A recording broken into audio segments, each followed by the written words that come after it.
নীরব নিস্তব্ধ রজনী। রাতে শুয়ে আছেন জাতির পিতা হযরত ইব্রাহিম আলাইহিসসালাম। এমনই সময় তিনি স্বপ্নে দেখলেন কে যেন তাকে বলছেন, হে ইব্রাহিম, তুমি কোরবানি করো।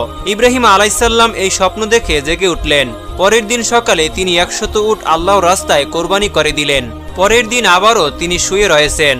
আবার ভেসে আসলো সেই দৈব বাণী, কে যেন তাকে বলছেন, হে ইব্রাহিম, তুমি আল্লাহর রাস্তায় কোরবানি করো। পরের দিন সকালে আবার হযরত ইব্রাহিম আলাইহিসসালাম 100 উট আল্লাহর রাস্তায় কোরবানি করে দিলেন। কিন্তু হায়, মনে হয় আল্লাহ পাক রব্বুল আলামিনের দরবারে তার এই কোরবানি কবুল হয়নি। তাই পরের দিন তিনি আবার যখন বিছানায় শায়িত রয়েছেন, তখন আবার ভেসে আসলো সেই দৈব বাণী, হে ইব্রাহিম, তুমি কোরবানি করো। কে যেন বারবার তাকে বলছে, হে ইব্রাহিম, তুমি আল্লাহর রাস্তায় তোমার সবচাইতে প্রিয় বস্তুটিকে কোরবানি করো। পরের দিন সকালে হযরত ইব্রাহিম আলাইহিসসালাম ভাবতে লাগলেন, আমি পরপর 2 দিন 200 উট আল্লাহর রাস্তায় কোরবানি করলাম, কিন্তু আল্লাহ কি আমার এই কোরবানি কবুল করলেন না? তাহলে কি চাচ্ছেন? আল্লাহ পাক রব্বুল আলামিন আমার থেকে অনেক ভাবার পরে ইব্রাহিম আলাইহিসসালাম দেখলেন আল্লাহ পাক রব্বুল আলামিন আমাকে স্বপ্নে বলেছেন, হে ইব্রাহিম, তুমি তোমার জীবনের সবচাইতে প্রিয় বস্তুটিকে আমার রাস্তায় কোরবানি করো।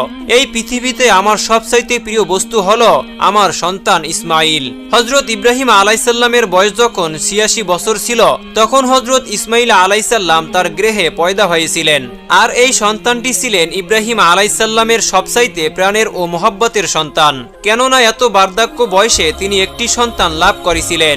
এই সন্তানটি ছিল তার বংশধারা জারি রাখার একমাত্র মাধ্যম। কিন্তু আল্লাহ পাক রব্বুল আলামিন যখন তাকে এই প্রিয় সন্তানটি কুরবানি করার জন্য বারবার তাকে আদেশ দিলেন, ইব্রাহিম আলাইহিসসালাম মনে মনে দৃঢ় সংকল্প করে বললেন, এটাই যদি আল্লাহর অভিপ্রায় হয়, তাহলে যে ইসমাইলকে তার রাস্তায় কোরবানি করতে হবে, তাহলে আমি পিছপা হব না। আল্লাহ পাক রব্বুল আলামিনের মহব্বত ও ভালোবাসা পাওয়ার পথে দুনিয়ার কোনো কিছুই আমার জন্য বাধা হয়ে দাঁড়াতে পারবে না। এরপরে আল্লাহর নবী হযরত ইব্রাহিম আলাইহিসসালাম তার একমাত্র পুত্র ইসমাইলকে আল্লাহর রাস্তায় কোরবানি করার জন্য দৃঢ় সংকল্প করলেন। যেই ভাবা সেই কাজ। ইব্রাহিম আলাইহিসসালাম তার সন্তান বালককে ইসমাইলকে ডেকে বললেন, হে বৎস, তুমি গোসল করে সুন্দর সুসজ্জিত কাপড় পরে তৈরি হয়ে নাও, আমি তোমাকে নিয়ে একটি দাওয়াতে যাব। শিশু ইসমাইল আলাইহিসসালাম ছোটবেলা থেকেই আত্মীয় স্বজন ও পিতার মহব্বত ছাড়াই লালিত পালিত হয়েছিলেন। ছোটবেলা থেকেই পিতা তার সঙ্গে ছিল না। যখন বালক ইসমাইল আলাইহিসসালাম শুনলেন পিতা তাকে নিয়ে এক জায়গায় দাওয়াতে যাবেন, বালক ইসমাইল মনের আনন্দে নেচে উঠল। তখন তিনি মাতা হাজেরার কাছে গিয়ে বললেন, আম্মাজান, আপনি কি শুনছেন? আব্বাজান আমাকে কি বলছে? আমাকে নিয়ে তিনি নাকি এক জায়গায় দাওয়াত খেতে যাবে। ও আম্মাজান, আপনি তাড়াতাড়ি করে আমাকে গোসল করিয়ে দিন, আমার উত্তম